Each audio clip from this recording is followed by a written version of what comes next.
Welcome to another episode of Complete Developer Podcast, the podcast by coders for coders about all aspects of creating your best life as a developer. I'm Will, the accomplished developer, author, and software architect. And I'm Beej, the journeyman developer sharing my journey in development.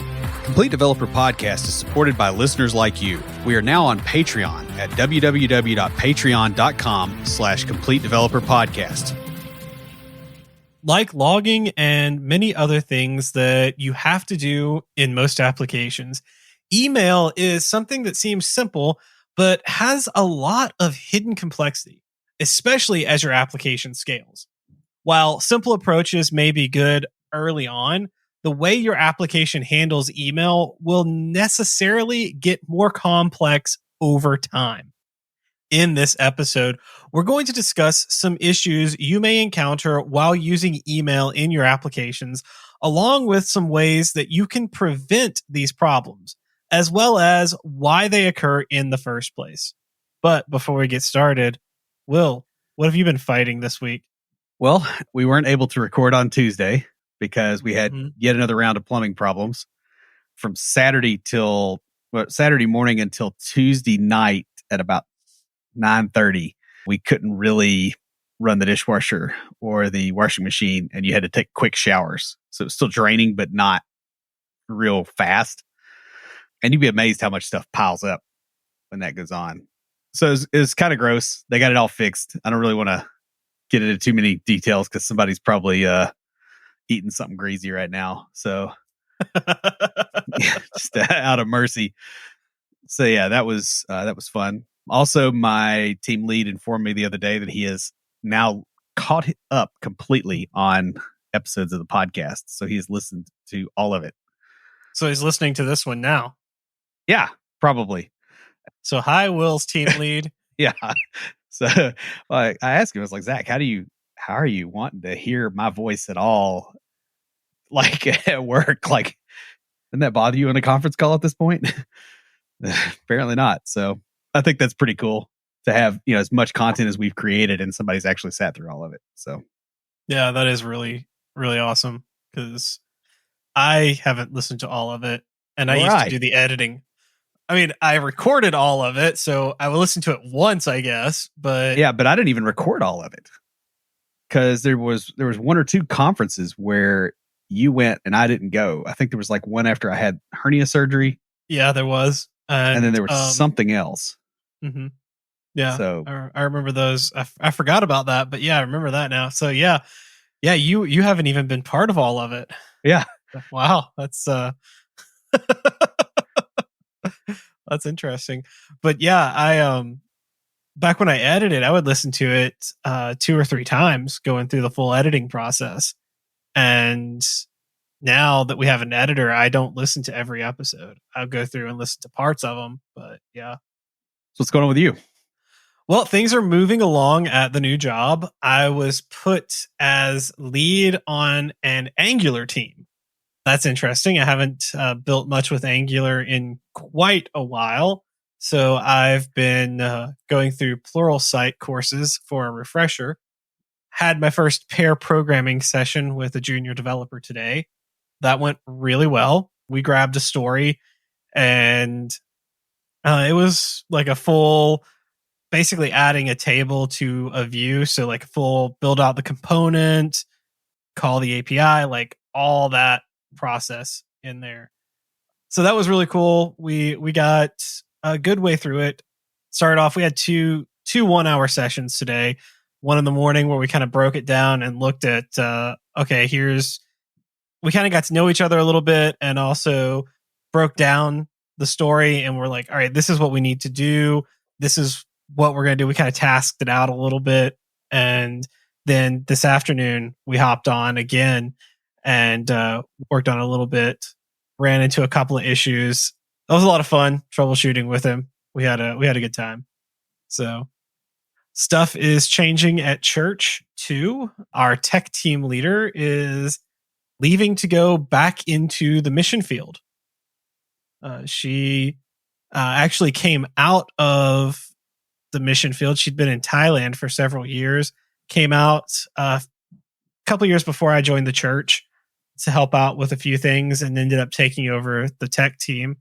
And now she's going back helping. We have a church that we sponsor in Colombia, and she's going to help them kind of become more independent so that we can plant another church. So yeah, it's really cool, really exciting. Because of that, though, we are going to be without a lead on the team. So of the three of us, the audio lead was chosen to take over. He's going to do a good job. He's a bit shy and introverted, but I think it'll be good. I'll still be over cameras, but we'll probably be spending more time directing than actually physically on a camera because I'm one of the few people that's trained for that. I'll also be doing a lot of our pre-service huddles because of the three of us leaders on the team, I am the outgoing one. That's just the way it is. And speaking of mission trips, Amanda is heading out on her mission trip this week.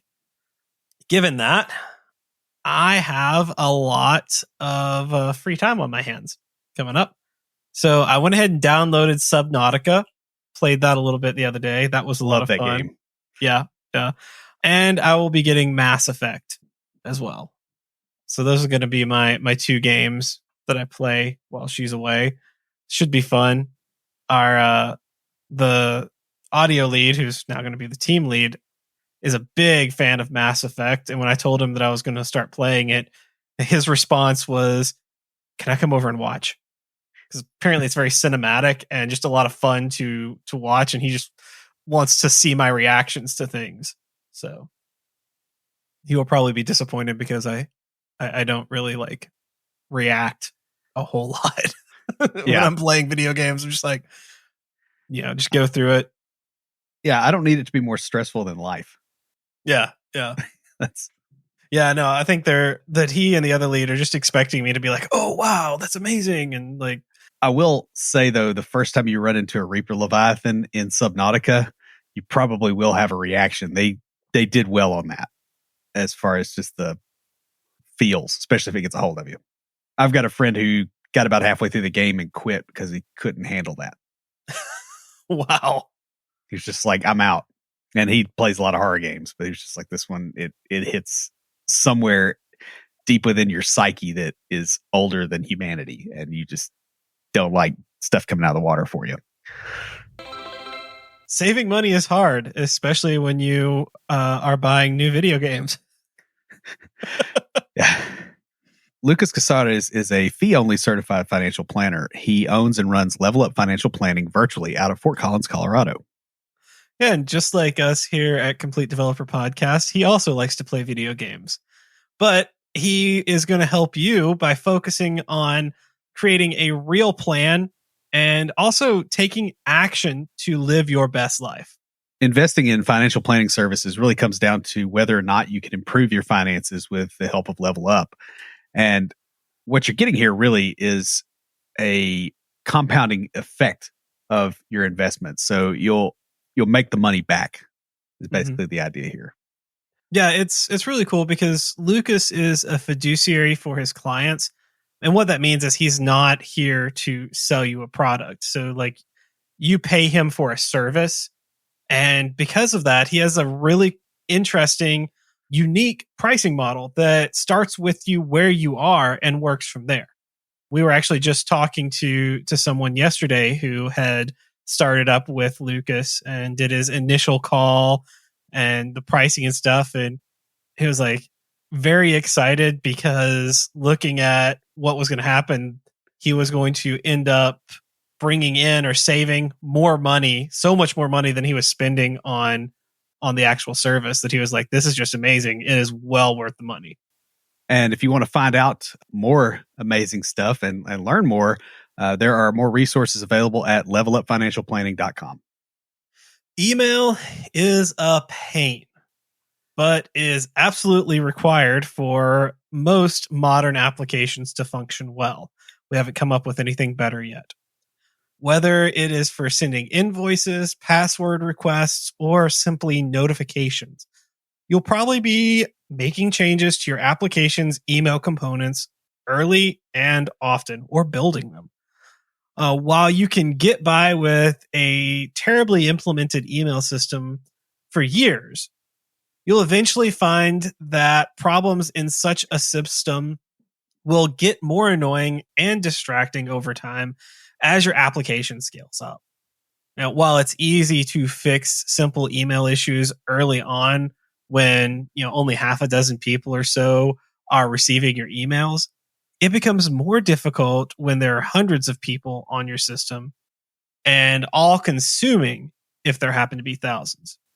Email also seems simple.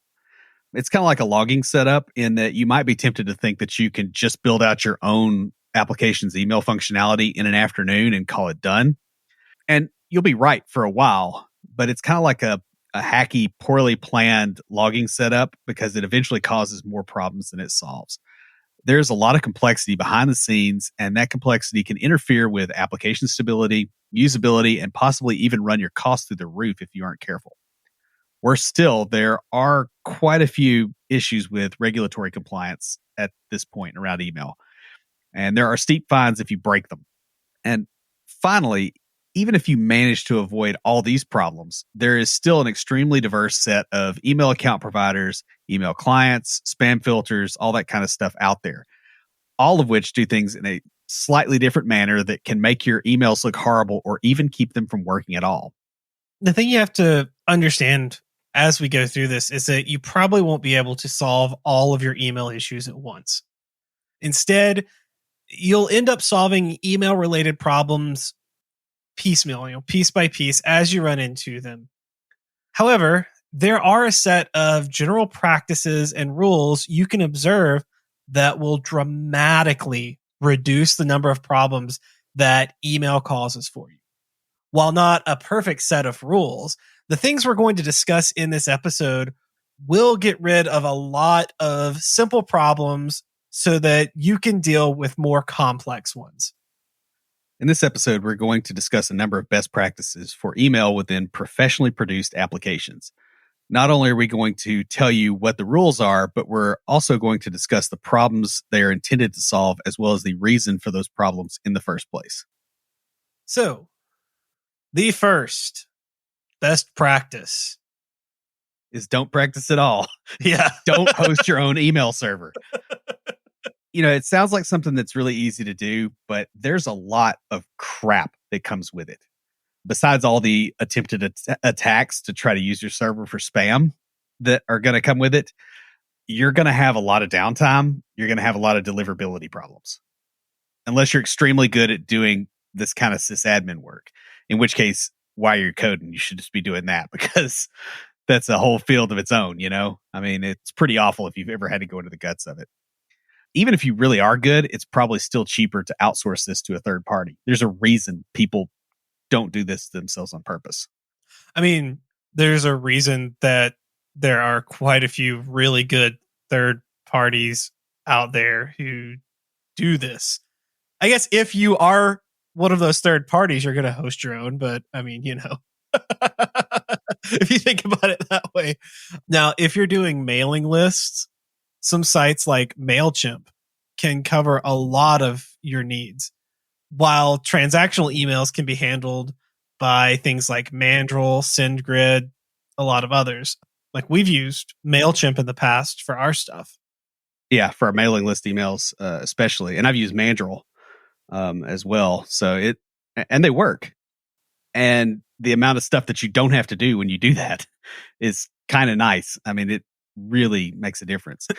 And if you're doing cloud work, you're on Amazon or AWS, your cloud provider likely has a lot of email related functionality available for a much lower price than the cost of hosting your own. Unless you're just handling crazy volume, it's not worth it financially to host your own server and put up with all the stuff that goes with that. That's one of the really cool things about all the cloud providers out there and the whole platform as a service type stuff is that you don't have to deal with a lot of these complexities and you can do the things that you're good at. Assuming this is not what you're good at, and which, again, if this is what you're good at, then you're a masochist, so go be happy. I don't know. This point is not for you. Yeah. Yeah. We talk about the infrastructure.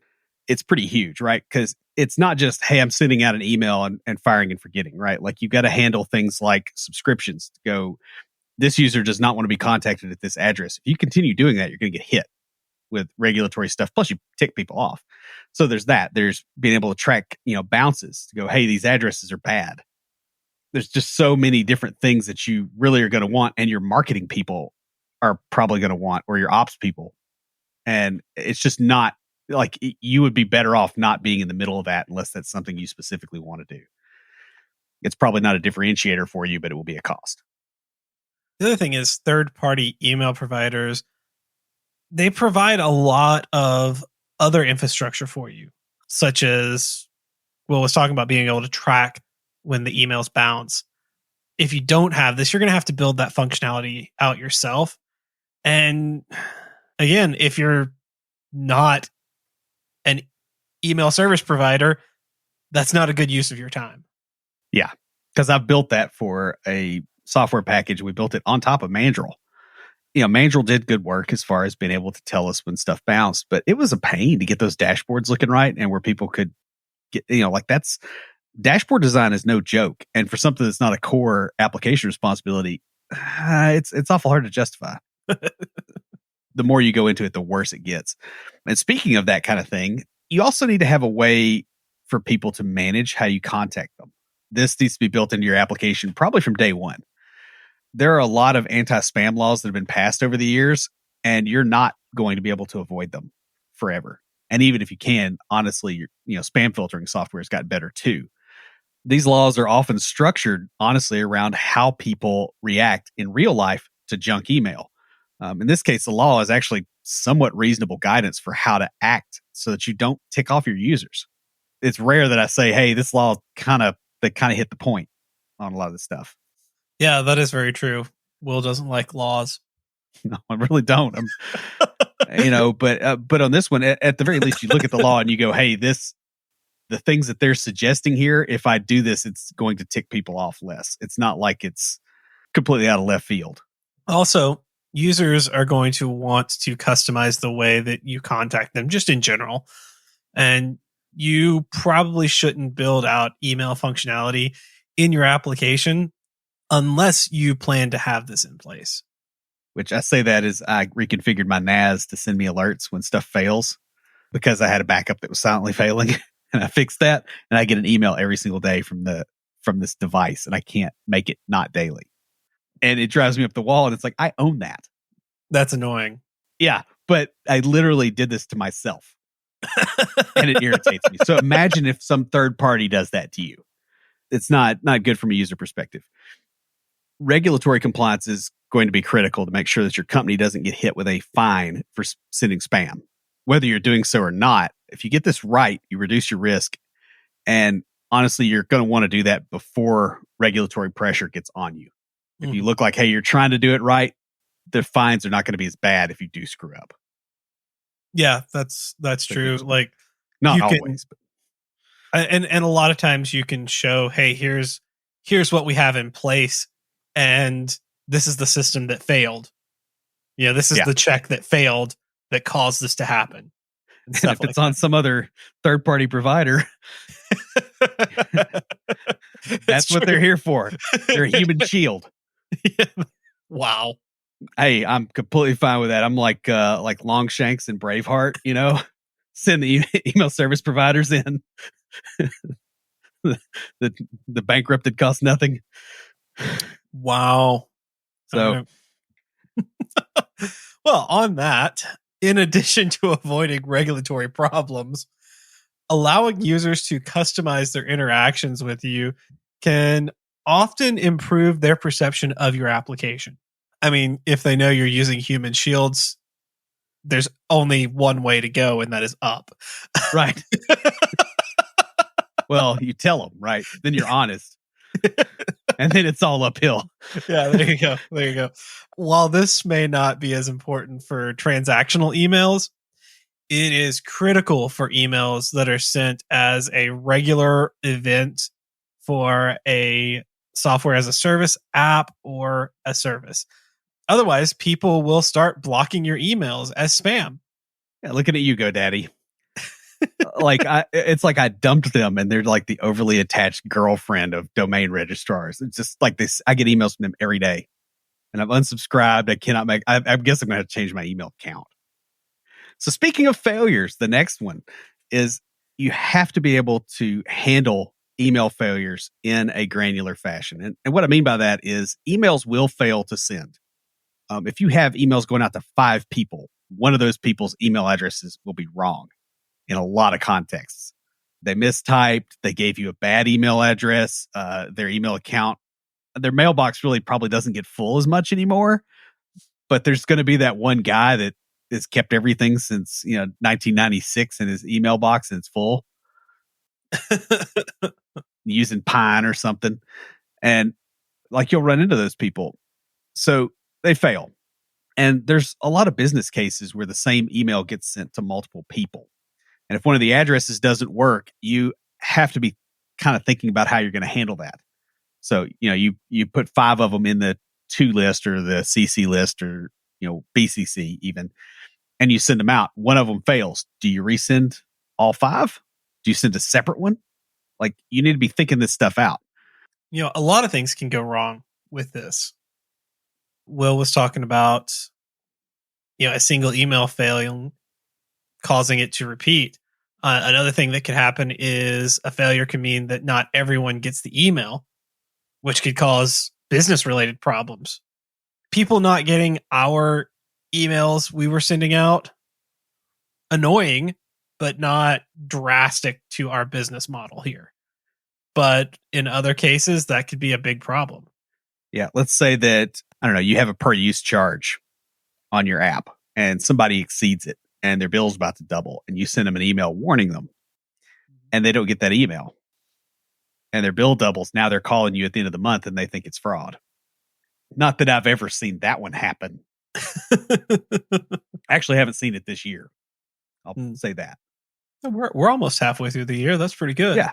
I have seen the multiple emails, carpet bombing in a loop thing this year, though.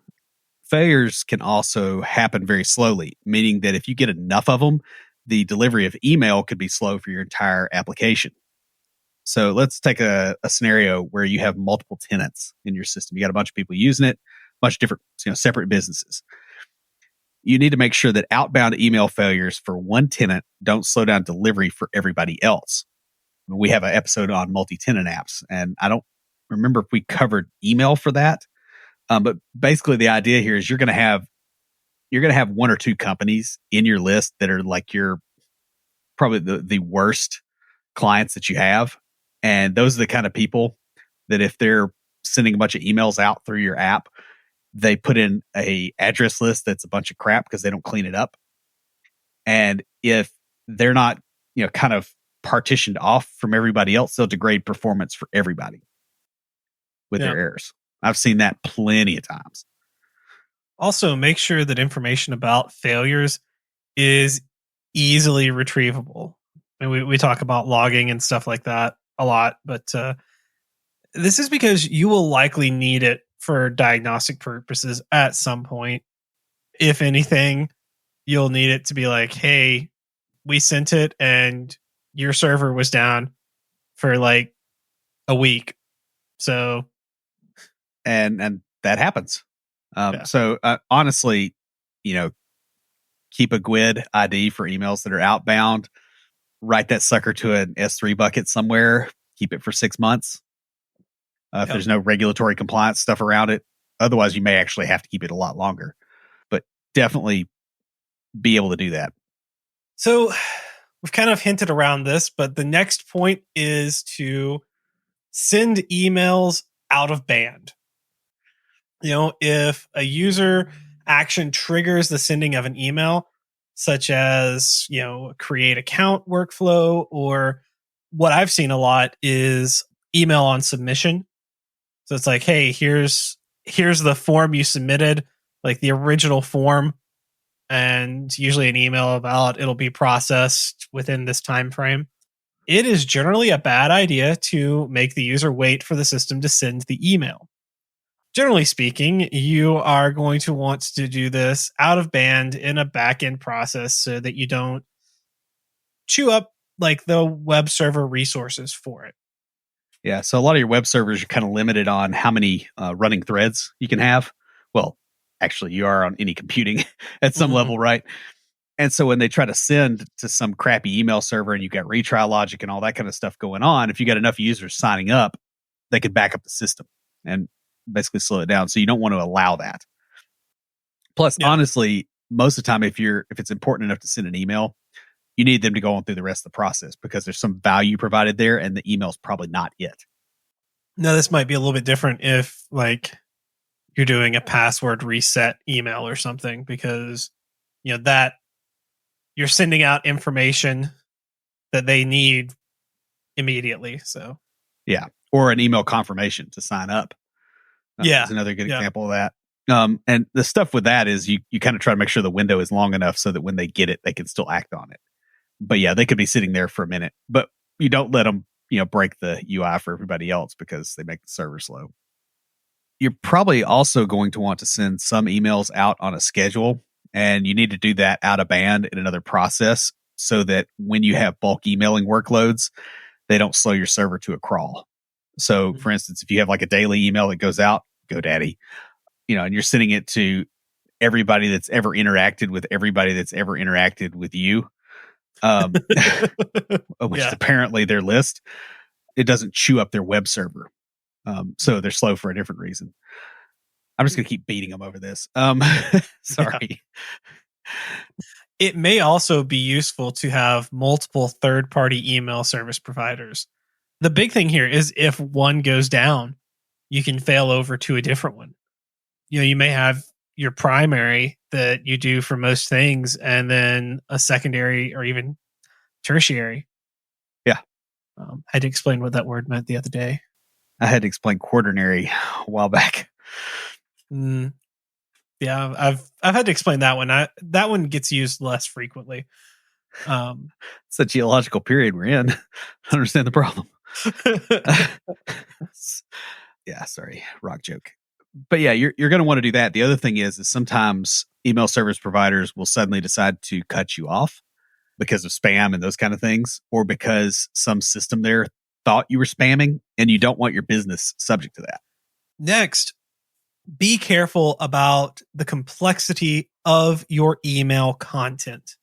While emails support HTML, support is more or less like IE6 supported HTML than the way Chrome currently supports it.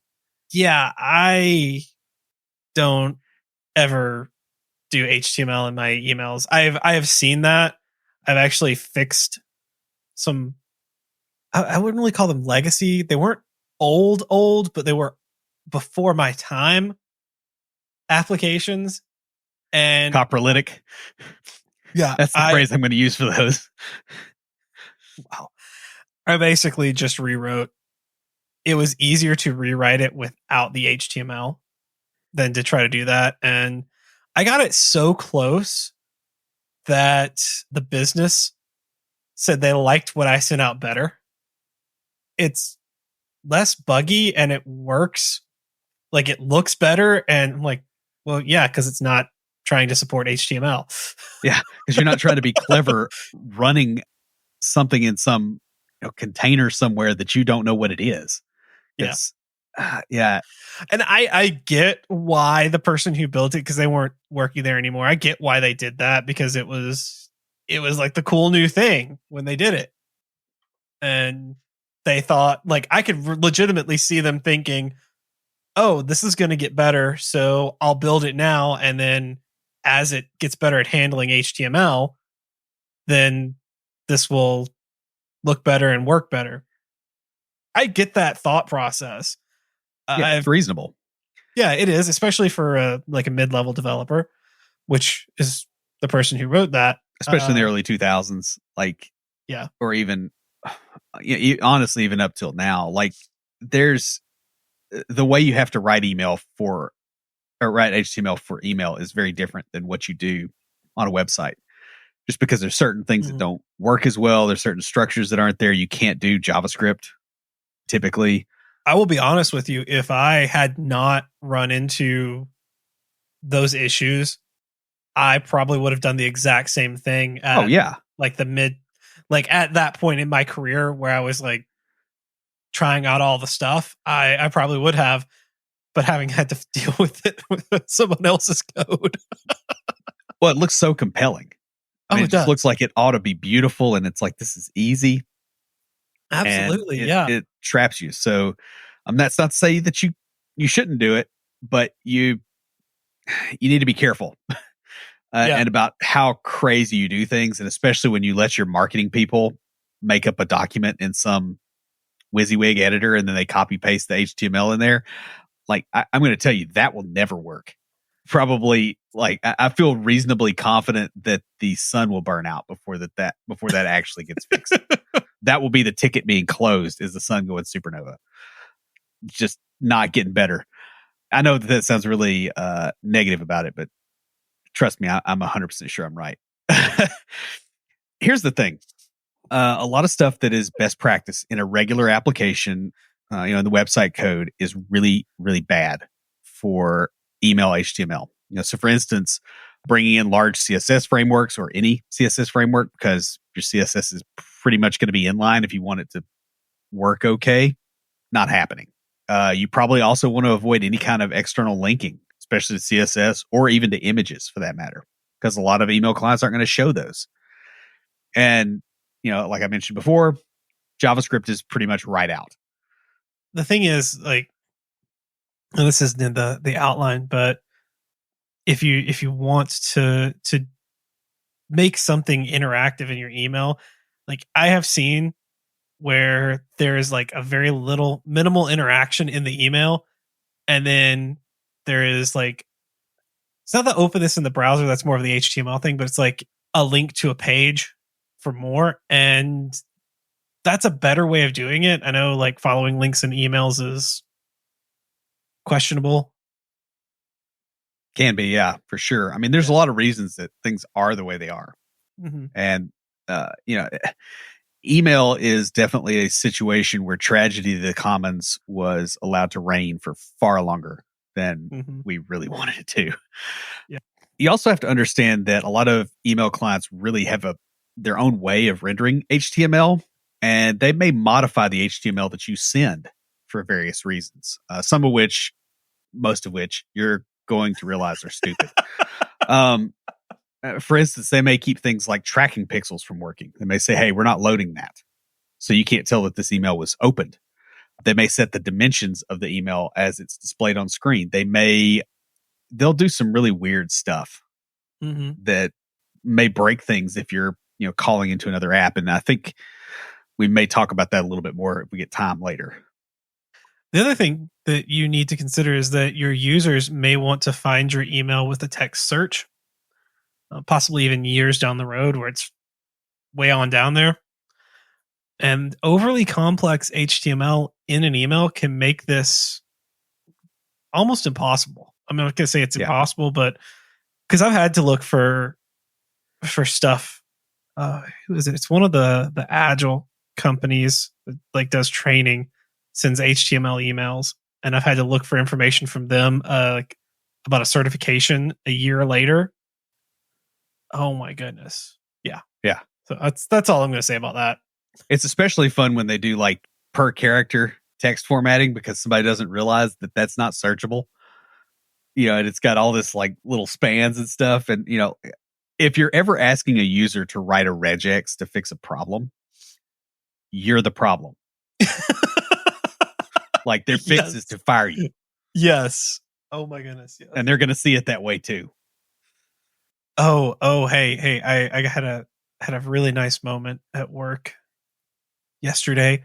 We were reviewing some stories for this new project I'm on, and the reason I thought it was, as you said, regex, and they came up, and previously when we've done like search fields, we've had to do a lot of regex to be like, all right, this is a federal alphabetical soup number. I don't know.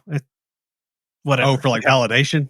Yeah, for like, Yeah. so like you have to search, like you're storing information, you have to like search by it, and so it's like validating the user input. And I was like, all right, so what's the validation rules? And they're like, there aren't any. I'm like, what? I've got a text field that doesn't have validation rules. Oh no, they can put anything in they want. I'm like, what if they put something that like doesn't make any sense? He's like, we'll handle it on the back end. Like, it's not going to break the database. So, like, oh, wow, that's some Jurassic Park level stuff right there. they were just thinking about whether they could. They didn't stop to think whether they should. Wow. But yeah, it was just like, it was one of those. Hey, I like. It was just nice to go. There may be dashes. There may be this. We don't know all the stuff that's going to be in there. And if they put like, we're not worried about them putting in like SQL injection because we're going to handle that. So yeah, I'm like, all right, cool. Still, yeah. And the thing is, it's an internal application, so it's not like going to be facing the world. Yeah. So it gets the gray water, not the black water. Yeah, there you go. That's the way that is. Less risk of infection, but yeah. So another recommendation here, follow guidelines on email content, subject, first line, etc. Now, you may not think these are your responsibilities as a developer, but a lot of times what you're going to have to do is you're going to have to tell the people whose responsibility it is to not do certain things, or you're going to have to keep them from doing it. For instance, you really don't want huge blocks of text in emails. Sorry for all of our readers. Not only are they less likely to be read in the first place, can vouch for that, but a lot of email clients will thoroughly mangle long form text in a way that is unhelpful to the reader. Oh yeah. So the SEO and formatting for blog posts is extremely different than how you format for an academic paper. Oh yeah. And the same thing with emails. Yeah. Yeah. I've been writing blog posts and episode show notes and stuff for many years. I've been out of academia for a while. So when I wrote my paper, I let Amanda review it. And she was like, why do you only have 3 sentences in this paragraph? Yeah. Like, what? Like a lot of the stuff she said, I'm like, oh, yeah, that's the way you would write a blog post because that's what I've been writing for so long. So, yeah. It is different. Here's one that I ran into a while back as well. You got to be really careful about the title in emails, because if the title is too long, it may not display well in email clients, especially mobile ones. Mm-hmm. So like if you have a 50 character title and they pull it up on their phone, unless they got a big honking phone like I do, it's probably not going to show it. Actually, probably won't show it on mine. Now think about it. It just doesn't. And this can be really humorous when it cuts off. I got an email from, I'm trying to think where it was. It was one of those programming blog sites. I want to say it was Code Project back in the day, but the email was titled, or the subject line was bugs in your assembler code. Now, can you think of an inopportune place where that might have cut off? And it did. So of course I opened it, but you would. I mean, maybe they may have actually thought that out. So I'm not sure, but I really don't think they did. Mm-hmm. But you got to be kind of careful about that because it'll jump up and get you sometimes. Yeah, I'm looking at my email right now. Yeah, there's quite a few of them that don't continue on, or that don't fit on here. Yeah, and that's okay as long as it conveys what it is. But a lot of them will put, some crap at the beginning that makes it completely indistinguishable from any other one that's from the same thing, and so you can't tell what it is. Like error emails are real bad for that, or support ticket type things. So just be aware of that. The first line of an email should also give useful information about what it contains. This is often shown in previews of the message in many email clients. So the subject will be there, and then there's a little blurb underneath where you can kind of see what's in there. MailChimp actually lets you set that separately, and they hide the element, and they do some kind of shenanigans to make that go in Yeah, there. it's actually quite nice. Yeah. It's very similar to WordPress has a thing that will, it's called excerpt, but it's what shows up in searches. Yep. But it doesn't show up on the site, which is really nice because you can kind of like trim it to get the core information and then be more verbose in your actual post or email in this case. Yep. So that's really cool. Also, avoid using stuff such as excessive links, misspellings, profanity, and words likely to trigger spam filters. Crypto is a good example right now. Yeah, that's a big spam filter trigger word. Yeah, I don't even like mentioning it in audio in the podcast because it's getting hit pretty hard right now with that kind of stuff, unfortunately. So next, consider your attachment sizes. Printing email, who prints email, is often... There was that one dude at the art department in Lipscomb that burned up an HP 4000 printer. Watched him do that. Yeah. You know what I'm talking about. I know exactly who you're talking about, yes. It's very common for transactional emails to also have attachments. However, like the previous consideration around HTML, you may also find that attachments are difficult. Especially if they're PDFs. If you looked into that file format, it is of the devil. I mean, it works, but man, I hate poking around in the innards of PDFs. There are, a lot of legit reasons you print, by the way, like printing a receipt so you can expense something is a classic example. Some file types, things like zip files, executables, those, DLLs, code files of a lot of different types, they're useless in email context because virus scanning software and email rules will bar them from being received. So like if you ever get a file from me that ends in a .waz extension, WAZ, that means was a zip. Yeah. And you just change the extension and fix it back. And I know you know that convention from me. I have used that convention from you because I had to send some stuff to some of our ops people in a zip file and it wouldn't go. So we eventually set up a file share that I could just drop it off there and they could pick it up when they needed it. But when we first started that project, it was a pain. Yeah. Other file types, Microsoft Office, for instance, may be actively scanned by antivirus software. These things are prone to false positives a lot, and this can hurt deliverability kind of at random. The software may even scan the internals of some files looking for links to hostile websites. Yep. They'll do that with Word documents for sure. One other thing I didn't mention above is that those documents have a lot of the same problems that emails do. They're rendered in different clients. Versions of Microsoft Office are not necessarily compatible with each other. And I know that sounds really shocking, but there's a reason that when you hit a tab on a numbered list to fix spacing, that all of a sudden you hear sirens in the distance. It's because it just breaks all the things. I think they have some code problems in the guts of Office, and you will encounter them when you send attachments. Just a word to the wise there.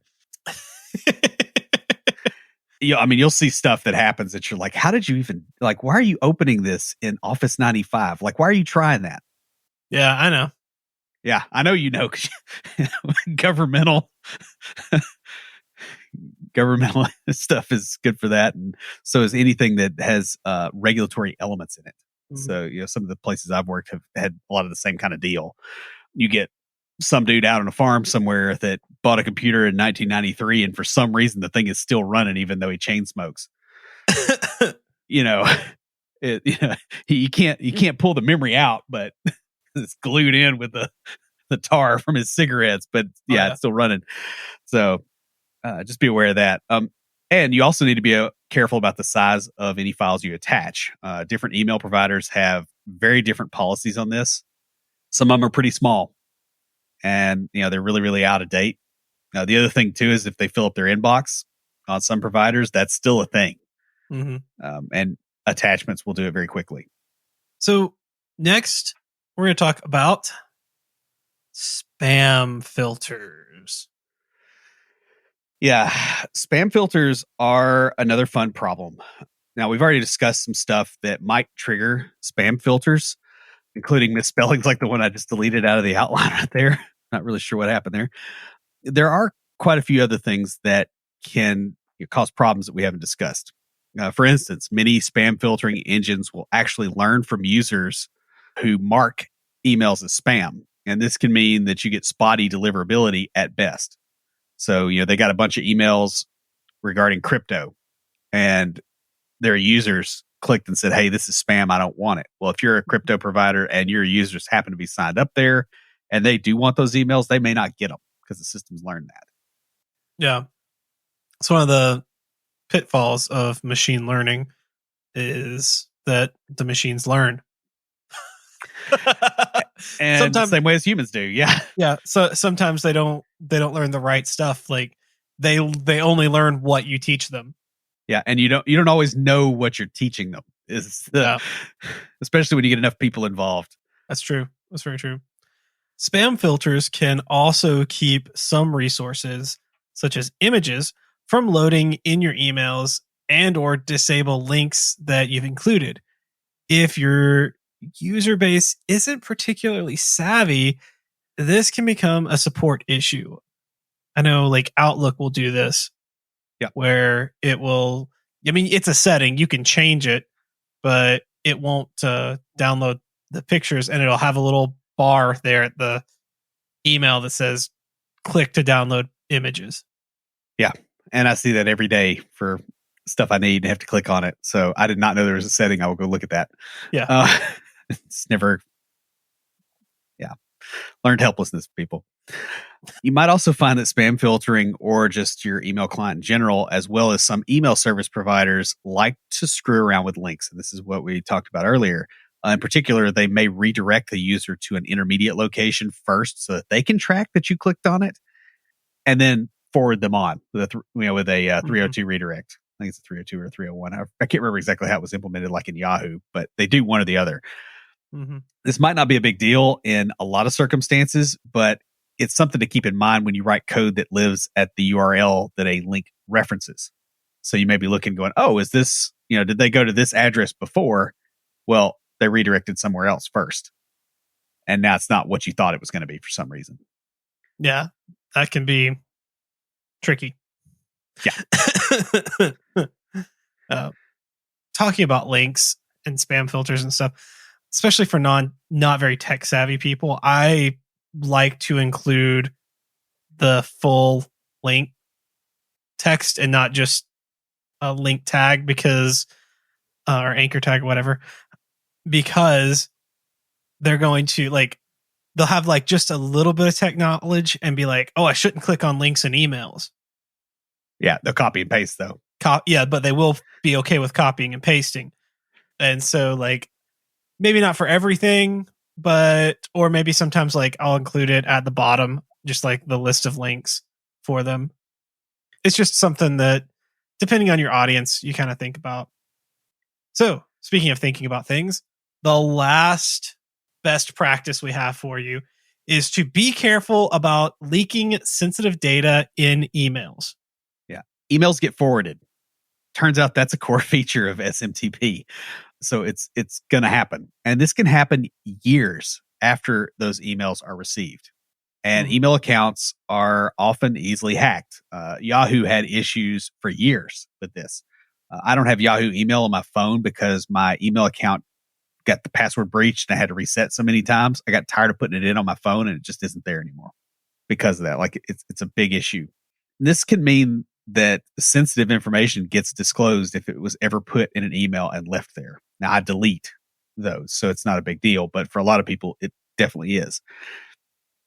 And you got to understand that it's not just the contents of email that is necessarily sensitive. The fact that your users even got an email from you is enough to cause problems depending on the situation. So if you're a divorce attorney, for instance, and you're sending out bulk emails to people, that's an issue that they got one. Yeah. Potentially. So you do have to you have to think through that kind of stuff. Another great example is Amazon has started kind of trimming what they put in the emails that they send out as receipts, because providers like Google were like, oh, you bought this thing from Amazon. Let me show you where it's cheaper. And those kind of games get played too, right? Like that's very lightly sensitive for most things, but it's still something to be aware of. So be really careful about what you put in emails and keep it minimal. Yeah, it's quite annoying. I mean, Amazon themselves are quite annoying because, you go on, you buy something like a Christmas present for someone, and then they show up like, oh, you looked at this. And so there's all sorts of stuff. Yeah. I'm actually getting that with USB charging stands right now. Yeah. I know. It's annoying. Like, I'm not collecting them. They, thankfully they put it, they did eventually move it lower on the page.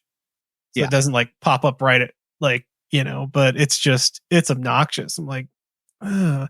Like I get what they're doing with that, but it's also like, one, not very useful because a lot of times the stuff you're buying is not like, something you buy a bunch of or you buy different types of, but anyway. Yeah. I mean, I get emails, from some Russian bookstores now. And I get enough of them in Gmail that apparently it has bled over to YouTube. And now I get Russian ads before, like if I want to watch a Let's Play on a video game, I get ads in Russian. Yeah. Which actually I kind of like, but I didn't know I could. If I'd known I could have done that, I'd done it on purpose. But yeah, I gotcha. But I can see that would be disconcerting for somebody. Users also occasionally mistype their email address or use a fake one. I mean, honestly, I have used test@test.com so many times because a lot of times developers will put that in as like that's what they use for testing the system and then leave it in there. So it like lets me use it. Yeah. I like if I was going to ever breach an email account, it would be bill@microsoft.com because I know thousands of developers have sent all kinds of crap there. The thing is like you really want to have a two-step confirmation process before you send email with anything sensitive.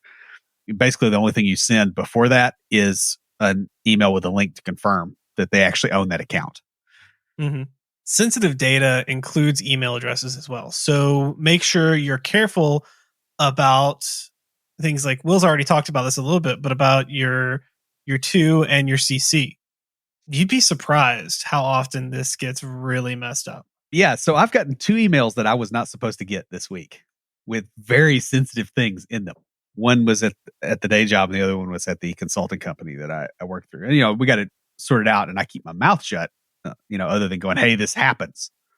But it's definitely a thing. Now, imagine you sent, something really sensitive and you CC'd a few hundred people by mistake. That's potentially criminally actionable, depending on what it is. I've not seen that, but I have seen, because like I think Outlook will sense what you're sending. Yeah. Or typing, IntelliSense kind of thing. And someone who sent out like the daily email to everyone was sending someone else, I think it was just a thank you for a birthday card or something. I mean, it was not sensitive at all, but they sent it to the big group. Like everyone got it. Like, this was a while back too. Like, I don't even think I was in development at the time. It was just a funny thing. But the thing is, if those emails bounce around, like somebody could get, for instance, if you CC your entire company's business contact list or all your client list in some email, and one of the people that signed up is actually a competitor, guess what they just got? Yeah. It's a pretty bad deal. Mm-hmm. Not going to lie there. Yeah. That's why you don't want to like actually have the groups in there. You have like a group name that sends it out. Yeah. But that's a whole nother story. Guys, dealing with email in a large application is complex, and it's getting worse all the time, frankly. Because email had a variety of security, privacy, and spam issues in the early days and now, and basically have a lot of email-related interactions that have gotten more complex, and they're not consistent across platforms. In addition, you have to get email right if you don't want to have performance and stability problems with your application. So follow these practices and then see where you get. It's not going to fix everything, but it's going to kind of take the edge off. And that pretty much wraps us up. Beej, what do you have this week for us for tricks of the trade? So I have this mug that I really like. I don't have it in the office with me, but basically it says, I survived another meeting that could have been an email. It's one of my favorite mugs. I absolutely love it. And then I have another one, or not another mug, but there's this meme I saw not too long ago. That was like, to all the boomers, us millennials prefer texting because we consider it politer than having to take time out because it's asynchronous. And so since we talked about email in this episode, I wanted to say that the form of communication you choose has a massive effect, on the transfer of information. Email, text, or just messaging in like such as Slack severely limit what can be passed to just the text content. Like, you can have emojis that give a little bit, but a lot of times it leaves out tone, mood, and don't even try sarcasm in text. Because, some of us don't get sarcasm in the real world. So, like, that's just not a thing, especially at work. That's just dangerous, y'all. Then you move up the chain a little bit there, and you go from emailing, texting to talking on the phone. And you do that, you can convey a little bit of tone.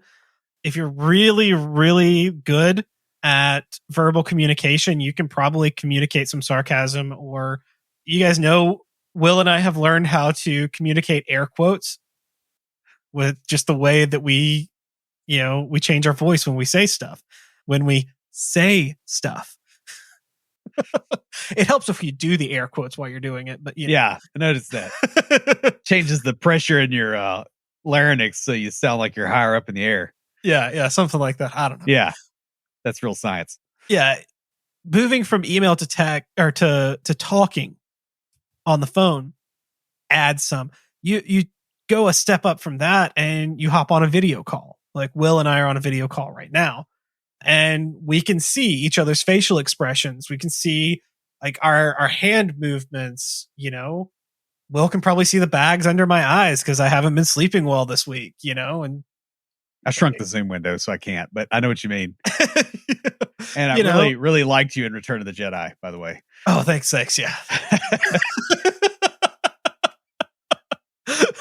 But that's just the Emperor, not Jabba.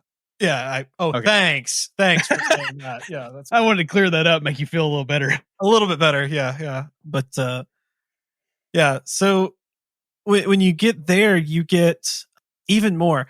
And then, of course, the top tier here is in-person communication. Like, when we first started the podcast, I was going over to Will's place because it made the interaction a lot easier to physically be there. There's certain things that you just can't pick up in video that you do. Smells, for one. I don't know. That's just the first thing I thought of. So that's why you didn't get me any scented candles this year. I was wondering. Yeah. But I just, what I'm really getting at here, guys, is that when you're communicating via text, remember there's a lot of metadata or kind of information about the message that you're not sending or receiving. So that's pretty much it.